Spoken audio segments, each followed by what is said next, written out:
وعلیکم السلام ورحمت الله وبرکاته. ملګری ته کوم څوک چې ګناه کبیره کوي نو آیا په داسې د عبادتونه ختمیږي که نه؟ ملګری اصل کې خبره دا ده چې یو څوک په ګناه باندې اخته وي نو عبادت نه دی، که سره هغه عبادت چې دی هغه د عبادت په طریقه نه دی. که چیرې عبادت سي، لمونځ سي، نو دا رقم لمونځ عبادت سره د هر قسم غلطو کارو سم بیا راګرځي، د زناکارۍ سه، د غلا سه، د لواطت سه، د رشوت سه، او د غیبت او د چغلخورۍ سه، یعنی د هرې ګناه څخه راګرځي. ځکه الله تعالی په قرآن پاک کې فرمایي چې ان الصلاة تنهى عن الفحشاء والمنکر. د لمونځ چې دی هغه انسان د هر قسم غلطو کارو، د بدو کارو او د شریعت د خلاف کارو څخه راګرځي، د ګناه صغیره سه راګرځي. ګناه کبیره د چا په یاد چې لمونځ سي یو خو ما چې لمونځ نه وي بس مازې پورته کښته کېږي، مازې یو عادت دی هغه پر ټیم پوره کړي، دا بیا لمونځ نه دی.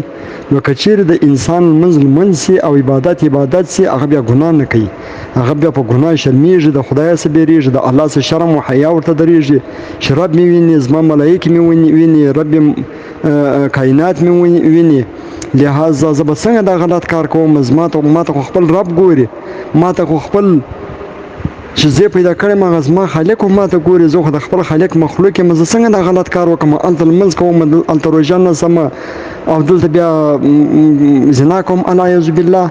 نو زه به څنګه داسې کار کوم چې الله تعالی ما ته ګوري او زه په ګناه باندې اخته یم او دغه کار زه خدا پاک بند کړی یم؟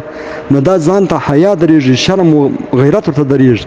او چې د کوم چا عبادت نه وي، د کوم چا لمونځ نه وي، کوم چا په لمونځ باندې مسخرې کړي، مذاق یې په کړي، او لمونځ مازې پورته کښته کېږي، بس عادت مازې پوره کوي، لمونځ نه وي، هغه بیا د یوې ګناه سم ځان راګوري، نه د غیبت سه، نه د حرامو سه، نه د چغلخورۍ سه، نه د زناکارۍ او د لواطت سه، یعنې د یوې ګناه څخه بیا ځان راګوري، نه دا ګناه ورته معلومېږي.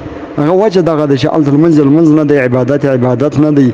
نو الله تعالی دې زموږ عبادت په عباداتو باندې شمار کړي، الله تعالی دې زموږ د ماتو ګروپ عبادتونه په مکمل عبادتو را بدل کړي، او خدای تعالی مې د هر قسم غلطو کارو څخه وګرځوي. نو موږ په خپلو عباداتو کې تباه یو، که زموږ عبادت سي بیا غلط کارونه هم نه کوو. هغه جلا خبره ده چې بیا په ګناهو باندې چې دی په ګناهو باندې د انسان عبادت ختمیږي که نه، هغه جلا خبره ده. خبره په دغه ځای کې ده چې کوم څوک ګناه کوي نو دا عبادت نه دی، لمونځ نه دی. چې کوم څوک د کوم چا لمونځ سي، د کوم چا عبادت سي او الله تعالی ته قربت سي، هغه بیا ګناه هم نه کوي، هغه بیا په ګناه شرمېږي، د ګناه څخه حیا ورته درېږي. ډېر یو بعیده خبر ورته معلومېږي ګناه کول.